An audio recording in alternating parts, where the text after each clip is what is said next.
What's going on, everybody? Welcome to the North Shore 9 podcast presented by FanDuel. I'm Jim. With me today for an AMA at Winter Meetings is Jason Mackey from the Pittsburgh Post-Gazette. Mackey, how are you doing? I'm doing great, man. What's AMA stand?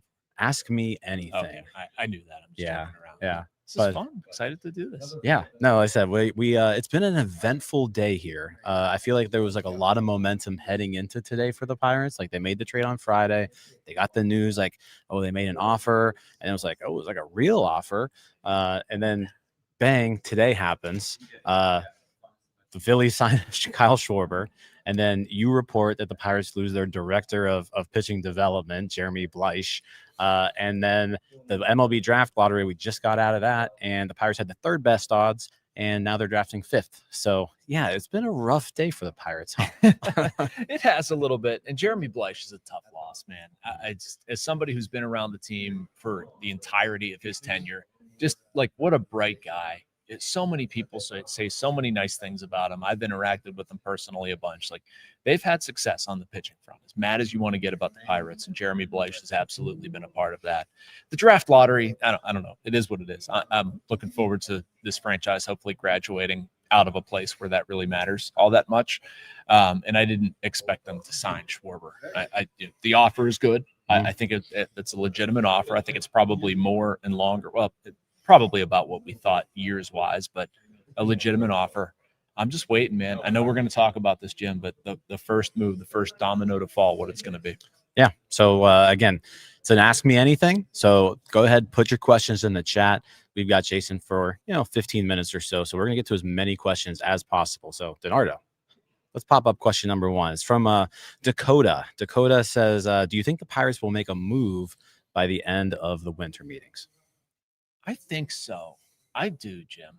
And I don't think it's going to be the move. I don't think it's going to be like, something giant. But you know what, honestly, I think makes the most sense for them to do is a reliever, is to get somebody in here and start building this thing sort of from the outside in. So, I mean, if I'm going to make a prediction, it's that they sign a reliever and that they're, bats that they're trying to acquire free agency and trade. And I think the reliever is probably a free agent reliever. I think that makes the most sense. I think that's what they do here. Lefty or righty? I think lefty. Okay. I think maybe lefty. Caleb Ferguson. Maybe a Caleb Ferguson reunion.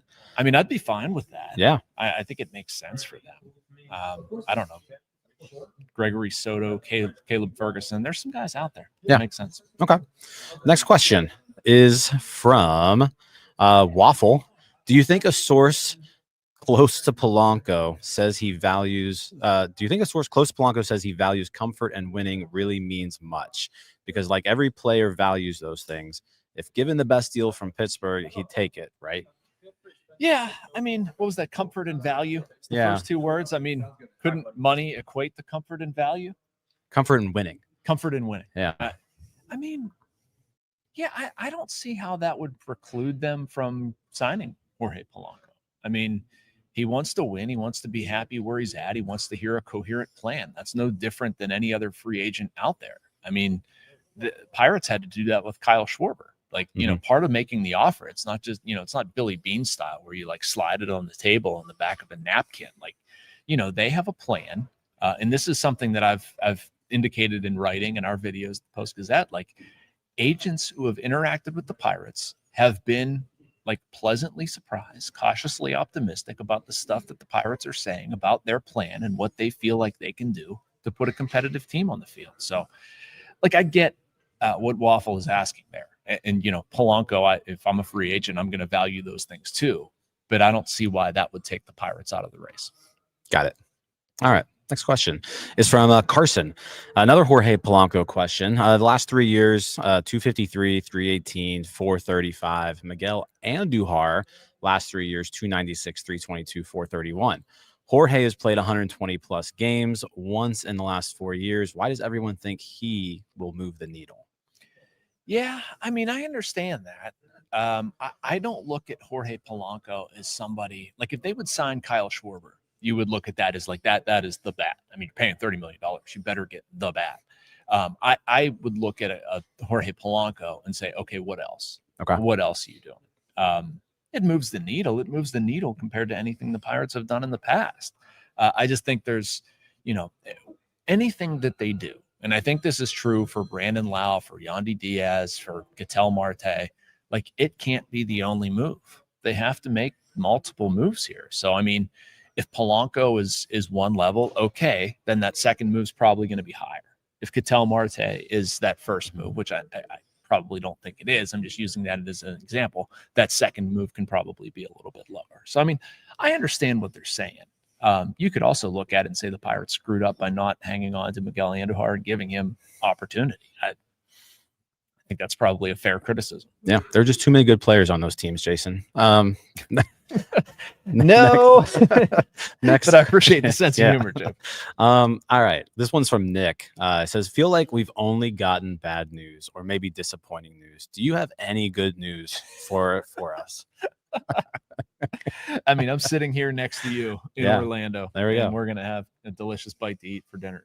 No, I mean, I guess I'm going to circle back to what I've been saying before. I've covered a lot of winter meetings where the people are kind of like, casting the Pirates aside as being non-serious, and you're kind of laughing at them. And the conversations that I've had with agents over the past 2 days have been a pleasant surprise about how they're conducting themselves. So again, I always leave open the possibility they could screw it up. Maybe it doesn't happen. I'm not saying that, everything they're doing is right or it's always right. They certainly make mistakes, but there's a different tone with how this team is being considered here. I'd say that's good news, at least for now. Yeah, I definitely noticed the same thing too. Like it is a different, just overall sentiment kind of across the board from everyone I've talked to. Yeah, it's not. Yeah. They're not a laughing stock here. Yeah, I mean, if anything, it's the opposite. People are like, really? They're going to do that? Okay, show me. Yeah, they want to see it. Yep. All right, next question is from Ethan Fisher. How involved has Skenes been in the recruiting process? Did he talk to Schwarber? I don't know. I'm guessing on this. I would say no. I don't think that the Kyle Schwarber talks were missing an endorsement from Paul Skenes. I think that's probably like a Jorge Polanco kind of thing, or Brandon Lau's a trade piece, but somebody like that, if that would happen, maybe Paul reaches out. It wouldn't be a sales pitch in that case. But again, I'm guessing, but I feel like Kyle Schwarber is probably pretty established on what he wants and what he knows, and he can kind of, pick what he wants based on money and years and all that stuff. We'll see. I don't have a feel for how involved he's been, but I will say I wrote this afternoon that Paul Skenes went to Ben Cherington and said, "I want to win. What can I do to help? Let me talk to people. Let me leverage connections and get out here and talk to people." If you're Ben Cherington and you're not taking advantage of that, I don't know why. Yeah, or maybe just like really invest into cloning. That could help too. Hey, I mean, that's not a bad idea, Jim. Yeah. I mean, if they could have 5 Paul Skenes, I feel like that would be a really good rotation. I think it would be real good too. Yeah. All right, next question is from Brad Geyer 1819. It says, "Jason, with Paul Skenes being so young in the league, does he have any sway with players to help get them to sign with the Pirates?" Yeah, I mean, some. I mean, I think this is the sway that he has, and these are for free agents. If he calls up a prospective free agent and that player has doubts about the way the Pirates operate, what their plan's going to be, what the culture is in the clubhouse, how that player is going to fit, I don't think anybody's looking at Paul Skenes and saying, "Oh, he's just 23. What does he know?" I think they look at it as, look, here's a guy that holds himself to an incredibly high standard. If he's telling me this, it must be for a reason. Now, of course, you're going to have other factors too, right? Like it has to match money-wise. It has to match with a fit playing time. That player is going to feel out the manager, other people on the team, all that. That matters too. But I don't think anybody is going to disregard Paul Skenes calling him, based on his age. Like, I mean, you've been around him. Everybody who sees Paul Skenes, like, he doesn't operate like a normal 23-year-old. I know, interviewing him, dealing with him, like I forget that he's 23. It feels like I'm talking to somebody my age. Yep. All right. And Jack Jetta 098. Any thoughts on a possible trade for Corey Seager? I understand he's a shortstop, but really just need help all over. I'd pass. Nothing against Corey Seager. I just I think they have other needs. And I mean, if I'm the Pirates right now, I'm looking at how quickly can I get Connor Griffin up here? And we were talking about this earlier in the day, Jim. I just wouldn't, I wouldn't spend a lot of time in the shortstop market. I think that's where Connor Griffin can help you. And I don't see a reason not to have him in your opening day lineup on 2026, unless he shows me during spring training that he needs a little bit more time, which is totally fine. I would not be upset if he had spring training and it was not a very good spring and they say, you know what, we're going to put you in Indianapolis and just let you get here at your pace. Not a loss whatsoever, but I wouldn't be spending a lot of time on Corey Seager. I agree. All right. Next question is from Jake. Jake says, if the Pirates trade Mitch Keller and bring back Kyle Keller, does that prove a Keller at rest stays at rest? I don't even understand that question. Man, I'll be honest with you. I know that they shouldn't trade Mitch Keller for Kyle Keller. No, I think that would be a disaster. That is a takeaway. Kyle Keller, man, I haven't heard that name in a little while. Yeah. It's like the Cody Ponce track a little bit. Gregory asks, can you confidently say that the Pirates will bring in more than a Tommy Pham type this offseason? Yes, I can. Yeah, I'm confident of that. I don't think we're going to look at, their big bat being a $4 million player who can't see or walk. Yeah. No offense, Tommy. I mean, he was good. Like, I like Tommy Pham. I really liked watching him play baseball. I'm just saying that I think it's going to be yeah, I think also if that were to happen, like they would just look so stupid. Yeah, I mean, like that is a byproduct of all this, Jim. I mean, if they don't do something, if this doesn't, relate to some aggressive moves, trade and free agency, I mean, they're really opening themselves up to criticism, and I think they know that. Yeah, I mean, it's very calculated what is out there, and who has it, and how frequently stuff is out there, and I don't think it's an accident that the terms of the Schwarber contract came out, and I don't blame them. I mean, you're doing what is best for your organization, but yeah, if they don't get something, it is going to be up. Yep. All right. Andrew says, do you guys think an early Griffin extension is possible? Yeah, I do. I don't think it's going to happen now or immediately, Andrew. I think if it happens, it would probably be in February or March. But I mean, it makes a lot of sense. It is efficient spending. If the Pirates, and they're telling us by the offer to Kyle Schwarber that they are willing to spend $30 million a year on one player, why wouldn't they be willing to spend $20 million a year on one player and 10 on another? I'm just using round numbers because it's easy, but I think there's a healthy, how do I say this? Not feeling like they screwed up with Skenes, but realizing like these deals make sense for certain people, and it didn't really work with Skenes because he was a pitcher and how quickly he came on. But like for the Pirates who did deals like this, Marte and Polanco, like it would really make a lot of sense. Like that awareness is very much in their mind. So no, it wouldn't shock me if they came together on something. Yeah. Don't forget Jose Tabata. Oh yeah. Either. I'm sorry. Can't forget that. Thank you. Neck clips. Brendan asks, Jason, do you see the Pirates targeting Austin Hayes, Cody Bellinger, or Mike Tauchman to fill the outfield void? We need a lefty bat badly. I will agree with that. They need a lefty bat. They maybe need lefty bats, plural. I'd love to see them try for Cody Bellinger. I don't know how I feel about Tauchman or Hayes. I mean, they're not bad players, but I mentioned earlier what they do. Like there needs to be multiple moves. So, I mean, if that's like the first of 3 moves, okay, fine. Bellinger would obviously be a different class there, at least in my opinion. So, I mean, I could see them making a run or, trying to do a Schwarber type thing with Bellinger. I don't think it'll land again. I think he's going to have other options. And those guys may be on the periphery, but, probably Bellinger more than the other 2. Got it. All right.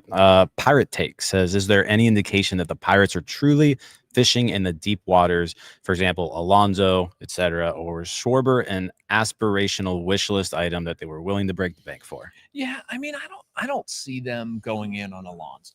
I just don't see that making sense. Like if you're going to spend that money, you're probably going to spend it somewhere other than first base. And it is absolutely not to say that Spencer Horwitz is a better player than Pete Alonso.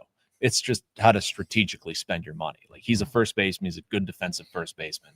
You've got a greater need at third and in the outfield, or even at second if you're going to look at like Polanco and Brandon Lau.